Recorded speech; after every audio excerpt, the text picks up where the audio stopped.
पर YouTube channel. तो आज हम बात करने वाले हैं 22 अगस्त, जो भी 21-22 अगस्त के बीच में जो भी नई नई घटनाएं घटी हैं उनके रिगार्डिंग जो भी एमसीक्यूज़ बनते हैं उनके बारे में। तो जो भी लोग नए हैं, यदि आपको क्लासेस अच्छी लगे तो चैनल को सब्सक्राइब जरूर कीजिएगा। आज का जो फर्स्ट क्वेश्चन है हमारा वो है, व्हाट इज़ अन्न चक्र in the context of India's food distribution system. तो भारत का जो खाद्य वितरण प्रणाली है, मतलब इंडिया का जो खाद्य वितरण प्रणाली है, एज पर दैट है जो अन्न चक्र का मतलब क्या है। A digital ration card system, supply chain optimisation tool under public distribution system, या फिर फूड सब्सिडी ट्रांसफ़र स्कीम और a new warehouse management policy. Anna Chakra यहाँ पर क्या है, अन्न चक्र, इसका मतलब यहाँ पे क्या है और किस वे में भी पूछा है, कॉन्टेक्स्ट अलग अलग चीज़ों के जो मीनिंग निकल के आते हैं वो। तो जो भारत का खाद्य वितरण प्रणाली सिस्टम है, एज पर दैट क्या है, एक सप्लाई चेन है। क्या है, सप्लाई चेन ऑप्टिमाइजेशन टूल है कि पब्लिक में किस तरीके से जो भी गवर्नमेंट के थ्रू जो भी अन्न है, जो भी राशन है, डिस्ट्रीब्यूट होता है वो। तो यहाँ पर क्या हो गया है, ये सप्लाई चेन है for the optimisation tool under public distribution system. क्या है, पीडीएस के तहत जो भी सप्लाई होती है पब्लिक में उसके लिए है यहाँ पर। नेक्स्ट है यहाँ पर, Thattekad bird sanctuary is located in which state. और ये अभी न्यूज़ में आया है इसलिए यहाँ पे आपको ऐड किया गया है। जो थेट्टेकड पक्षी अभ्यारण्य किस राज्य में है, तो ये है हमारा कहाँ पर, केरला में। कहाँ पर है, ये हमारा केरला में है। केरला में अभी रिसेंट में जो फाउनल सर्वे किया गया, जो एर्नाकुलम डिस्ट्रिक्ट है, केरला का जो ज़िला है क्या, एर्नाकुलम, वहाँ पर ये पक्षी अभ्यारण्य है थेट्टेकड वर्ल्ड सेंचुरी। यहाँ पर रिसेंट में एक सर्वे हुआ था एर्नाकुलम में, जो कि केरला का एक डिस्ट्रिक्ट है। तो वहाँ पर ये क्या है, ये अभी पक्षी अभ्यारण्य है जो न्यूज़ में आया था, इसका नाम है थेट्टेकड और ये केरला के एर्नाकुलम में। और ये जो यहाँ पर थेट्टेकड वर्ल्ड सेंचुरी बनाया गया था 1983 में। कब, 1983 में। फिर यहाँ पर विच मिनिस्ट्री लॉन्च द आदि कर्मयोगी अभियान। तो ये अभी तक का है जो पूरे विश्व का सबसे बड़ा ग्रास रूट लेवल पर, ग्रास रूट मतलब जो सबसे निचले स्तर से शुरू होता हुआ जनजातियों के लिए क्या है कि अभियान है। तो ये किस मिनिस्ट्री ने चलाया है, आदि कर्मयोगी अभियान। Ministry of social justice and empowerment, ministry of rural development, ministry of home affair या फिर मिनिस्ट्री ऑफ ट्राइबल अफेयर्स। तो ये जो यहाँ पर अभी रिसेंट में आदि कर्मयोगी अभियान लाया गया है, ये लाया गया है किसके द्वारा, तो ये लाया गया मिनिस्ट्री ऑफ ट्राइबल अफेयर्स के द्वारा। किसके द्वारा, ट्राइबल अफेयर्स। और ये विश्व का अभी तक का जो भी जनजातियाँ हैं, ट्राइबल्स हैं, उनका सबसे ग्रास रूट लेवल पर लीडरशिप प्रोग्राम है। अभी तक इससे बड़ा कोई प्रोग्राम नहीं बना है, स्पेशली फॉर किनके लिए, जो जनजातियाँ हैं उनके लिए। तो यहाँ पर सेवा, संकल्प, समर्पण, इसके 3 आपको जो हम ये भी कह सकते हैं, मोटो भी कह सकते हैं। क्या है यहाँ पर, सेवा मतलब सर्विस, संकल्प मतलब रिजोल्यूशन और समर्पण, ये 3 चीज़ें आपको इसके तहत याद रखनी है, आदि कर्मयोगी अभियान के तहत। और इसको जो लॉन्च किया है, किस मिनिस्ट्री ने इसको लॉन्च किया है, मिनिस्ट्री ऑफ ट्राइबल अफेयर्स ने। फिर है यहाँ पर, which public sector bank in India became the first to migrate its corporate website to the .bank.in domain. अभी तक आपने SBI की वेबसाइट देखी, HDFC की देखी है, कैनरा बैंक की वेबसाइट देखी है। तो जो अभी एक बैंक है उसने अपना जो डोमेन नाम है वो चेंज किया है, .bank.in कर दिया है। तो वो कौन सी बैंक है, तो वो है यहाँ पर पंजाब नेशनल बैंक। कौन सी है, पंजाब नेशनल बैंक, PNB, नाम याद रखें, क्या है, पंजाब नेशनल बैंक। फिर यहाँ पर every year August 20 observed on Sadbhavana Diwas to commemorate the birth anniversary of which Indian leader. तो हम हर साल 20 अगस्त को सद्भावना दिवस के रूप में क्या करते हैं, मनाते हैं। तो ये किस राजनेता के या फिर किस नेता की जयंती के उपलक्ष्य में इसको हम मनाते हैं, सद्भावना दिवस को, हर साल 20 अगस्त को। ऑप्शन में श्री इंदिरा गांधी, लेट श्री इंदिरा गांधी, या फिर राजीव गांधी, या लाल बहादुर शास्त्री जी, या फिर श्री अटल बिहारी वाजपेयी। तो हम हर साल सद्भावना दिवस मनाते हैं लेट श्री राजीव गांधी के जन्मदिन के दिन, जयंती के दिन है जो, उनकी जयंती के उपलक्ष्य में हम हर साल 20 अगस्त को सद्भावना दिवस के रूप में उनकी एज अ बर्थ एनिवर्सरी के तौर पे मनाते हैं।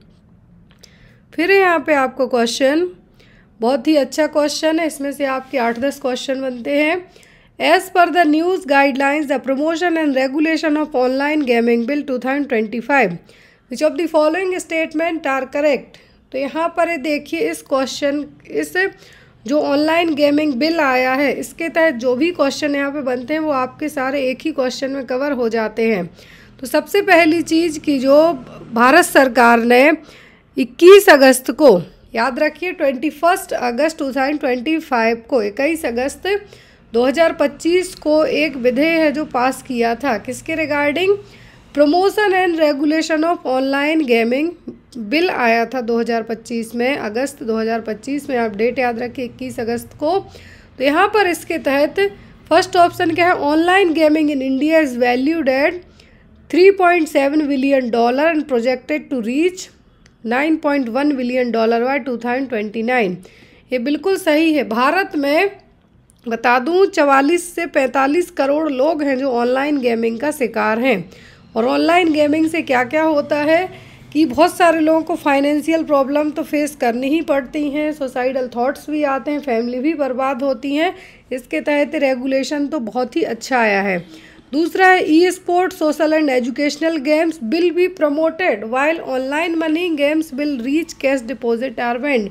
ये दूसरा पॉइंट भी यहाँ पर सही है कि जैसे जो ई स्पोर्ट्स होते हैं, जैसे चेस वगैरह हो गया, क्रिकेट वगैरह हो गए, एजुकेशनल गेम्स हो गए, इनको प्रमोट किया जाएगा, ये प्रमोट किए जाएंगे। लेकिन जैसे रमी हो गया, पोकर हो गया, जो फैंटेसी गेम हो गए जहाँ पे पैसे जमा करने पड़ते हैं, वो बैन हो गए। क्लियर।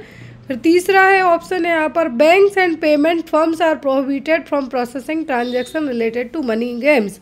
बैंक को और जो पेमेंट फर्म्स हैं लाइक यूपीआई, फ़ोनपे, पेटीएम, इनको क्या किया गया है कि आप ट्रांजैक्शन ना करें किसी भी गेम में, मनी गेम्स में। वायलेशन ऑफ द बिल में attract imprisonment up to 3 years and fine up to 1 crore.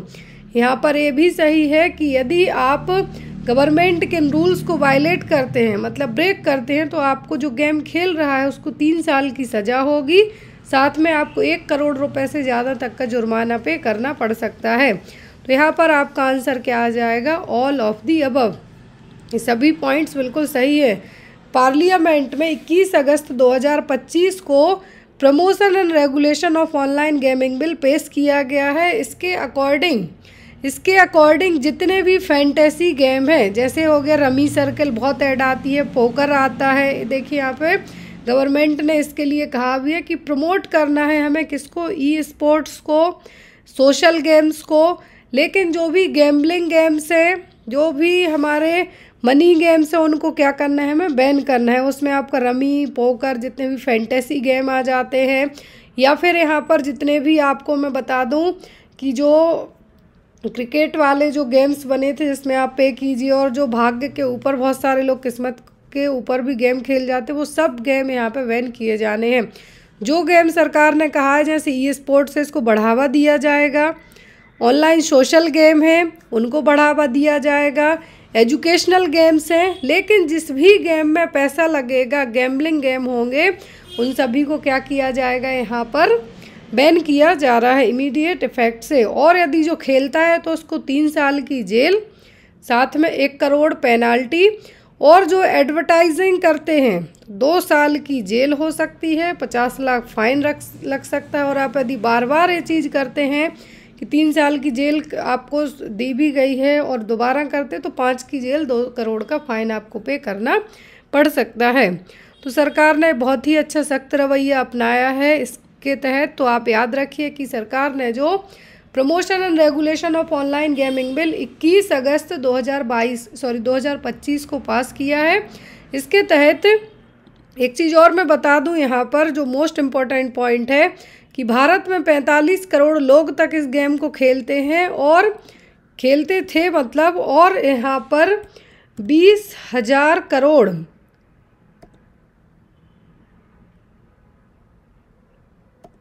तो यहाँ पर 20,000 करोड़ तक लोग हैं जो इस गेम में हार चुके हैं। इंडिया में देखिए यहाँ पे इसका जो टारगेट अमाउंट रखा गया था कि $3.7 बिलियन, तो इसका क्या है, अभी रिसेंट में है, लेकिन अपकमिंग टाइम में $9.1 बिलियन तक ले जाने का मार्केट कैप रखा गया था। इवन आप ड्रीम 11 को ही देख लीजिए, जो इंडिया बेस्ड कंपनी है, 2019 में आई थिंक बनी थी, 2021-22 में इसकी मार्केट जो कैप वैल्यू है कुछ बिलियन डॉलर में पहुंच गई थी। अब उस पर भी बैन लगाया जाएगा। रमी पोकर हैं तो उन पर भी बैन लगेगा। फिर यहाँ पर हु इंट्रोड्यूस्ड द जन विश्वास will 2025 in the Lok Sabha. Lok Sabha में जन विश्वास प्रावधानों में संशोधन विधेयक 2025 में किसने पेश किया है? अमित शाह ने, निर्मला सीतारमण ने, पीयूष गोयल ने कि अश्विनी वैष्णव ने। तो अभी जन विश्वास बिल 2025 में ये पेश किया है पीयूष गोयल जी ने। किसने? पीयूष गोयल जी ने।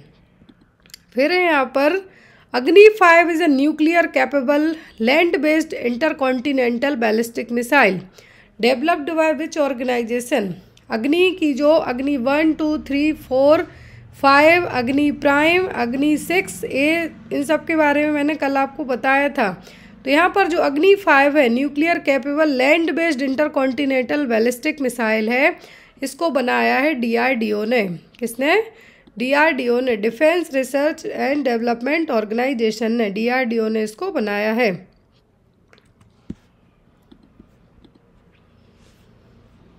लास्ट क्वेश्चन है, Indian space research organisation is developing a new rocket described as being the height of a 40-story building. What is the payload capacity of the new rocket being developed by ISRO? तो यहाँ पर इसरो के द्वारा क्या है, इसरो के द्वारा एक नया रॉकेट डेवलप किया जा रहा है और ये 40 मंजिला इमारत, मतलब 40 मंजिला इमारत के बराबर इसकी हाइट है जो बताई जा रही है। तो इससे कितना है जो पेलोड लेके जाया जा सकता है? पहले जो हमारे पास रॉकेट था उसमें हाफ था, कितना था, 35,000 किलोग्राम है जो पेलोड लेके जाया जा सकता था। बट अभी इसरो एक जो नया रॉकेट बना रही है जिसकी लंबाई होगी 40 मंजिला इमारत के बराबर। लेट से एक मंजिल बनती है मे बी 9 से 10 फीट के रेंज में। तो यहाँ पर यदि 40 मंजिला इमारत जो रॉकेट बनाया जा रहा है तो इसकी पेलोड क्षमता भी ज़्यादा होगी और इसकी पेलोड क्षमता है 75,000 किलोग्राम। कितनी? 75,000 किलोग्राम। पहले जो इंडिया के पास था उसकी 35,000 थी, 35,000 kg जो पेलोड क्षमता थी। बट अभी जो नया बन रहा है इसकी क्षमता कितनी है? 75,000 किलोग्राम। आई होप सो कि आज के आपको ये क्वेश्चन अच्छे लगे हों। जो भी डाउट हो आप कमेंट बॉक्स में कमेंट करके पूछ सकते हैं। एक क्वेश्चन आपके लिए मैंने आपको बताया, बट फिर भी आप लोग इसका आंसर कमेंट बॉक्स में दीजिए कि हम हर साल 20 अगस्त को सद्भावना दिवस है जो किस भारतीय नेता की जयंती के उपलक्ष्य में मनाते हैं? ऑप्शन है इंदिरा गांधी, राजीव गांधी, लाल बहादुर शास्त्री जी या फिर Atal Bihari Vajpayee. I hope so कि आपको आज की क्लास अच्छी लगी हो। Thank you, bye bye, take care.